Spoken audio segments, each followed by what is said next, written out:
Dasar kurang ajar, aku tak melihat apapun yang terjadi selama kamu pergi. Kenapa kamu malah meminta tanggung jawab atas pincangnya kaki dombamu?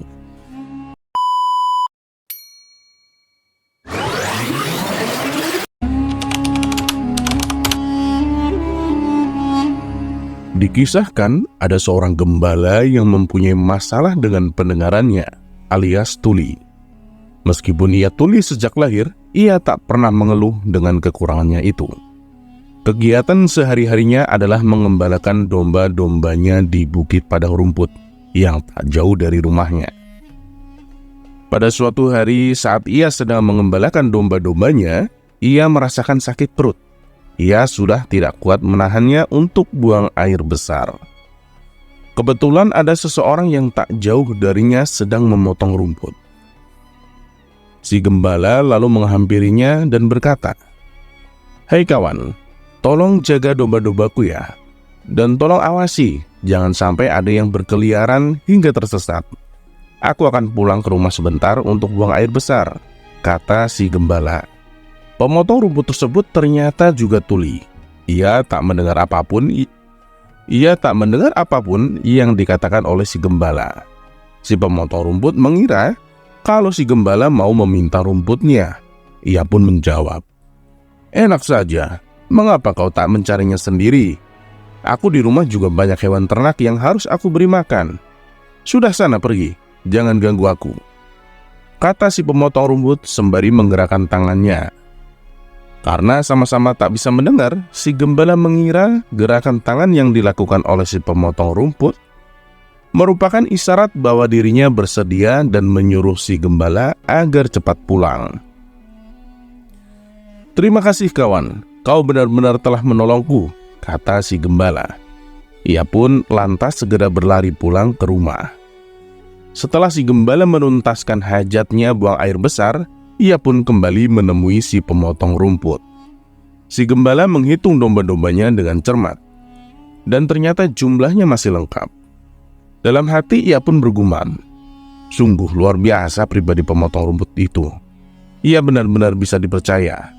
Ia telah menjaga domba-dombaku tanpa mengharap ucapan terima kasih sama sekali. Sungguh pribadi yang luar biasa. Oh iya, bukankah salah satu dombaku ada yang pincang? Lebih baik aku berikan padanya sebagai rasa terima kasihku. Pasti akan menjadi makanan yang lezat untuk keluarganya," ujar si gembala di dalam hati. Ia pun lalu memanggul domba tersebut dan menghampiri si pemotong rumput. "Hei kawan, terimalah hadiah dariku, karena engkau telah menjaga domba-dombaku," kata si gembala sambil menunjukkan domba pincangnya. Melihat hal itu, si pemotong rumput malah menjadi marah. "Dasar kurang ajar, aku tak melihat apapun yang terjadi selama kamu pergi.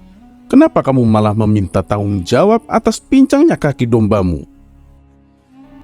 Dari tadi aku sibuk memotong rumput, dan sama sekali tidak tahu terkait kejadian yang menimpa pada kaki dombamu.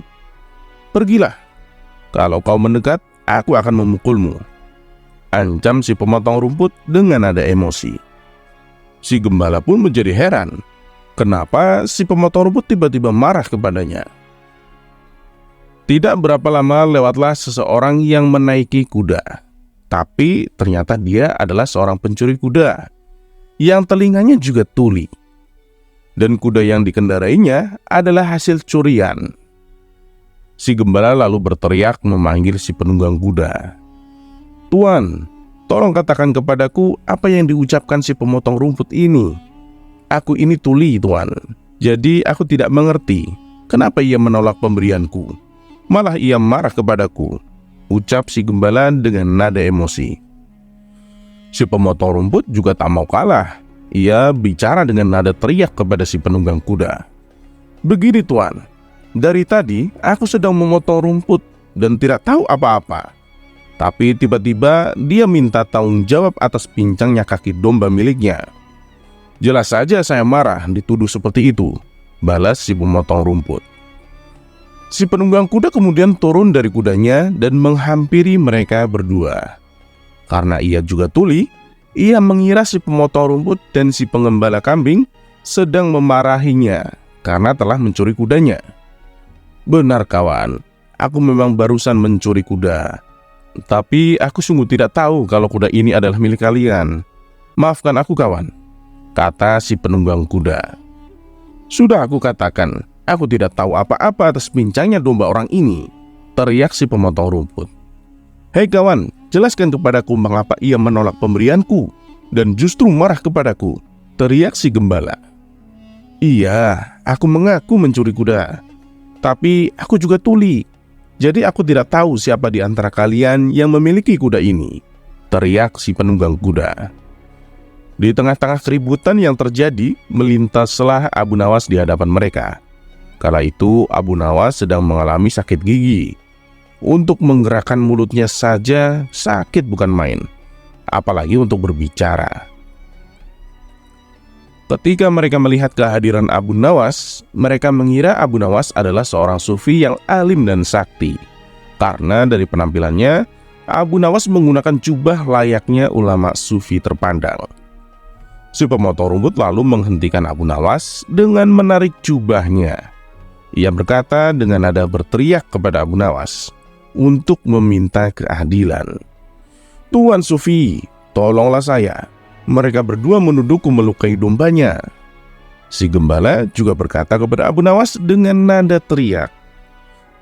Wahai Tuan Sufi, aku hanya ingin memberikan domba, tapi dia malah memarahiku. Si pencuri kuda juga ikut-ikutan berteriak. Tuan Sufi, saya akui saya bersalah, telah mencuri kuda mereka. Tapi aku tuli, saya tidak bisa mendengar perkataan mereka. Jadi saya tidak tahu siapa sebenarnya pemilik kuda ini. Mendengar pengaduan mereka dengan nada teriak, membuat sakit gigi Abu Nawas bertambah tidak karuan. Ia hanya bisa menatap tajam penuh amarah ke arah mereka. Mata hitam Abu Nawas menusuk tajam ke mata mereka bertiga secara bergantian. Ketiga orang ini mengira Abu Nawas sedang berusaha keras mencari petunjuk atas kebenaran dari situasi ini. Mereka bertiga pun mulai takut dengan sorot mata tajam Abu Nawas.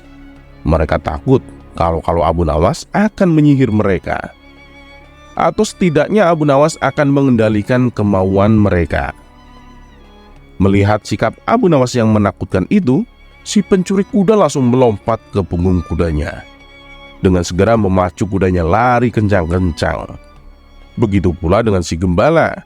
Ia segera membawa domba-dombanya menjauh dari Abu Nawas.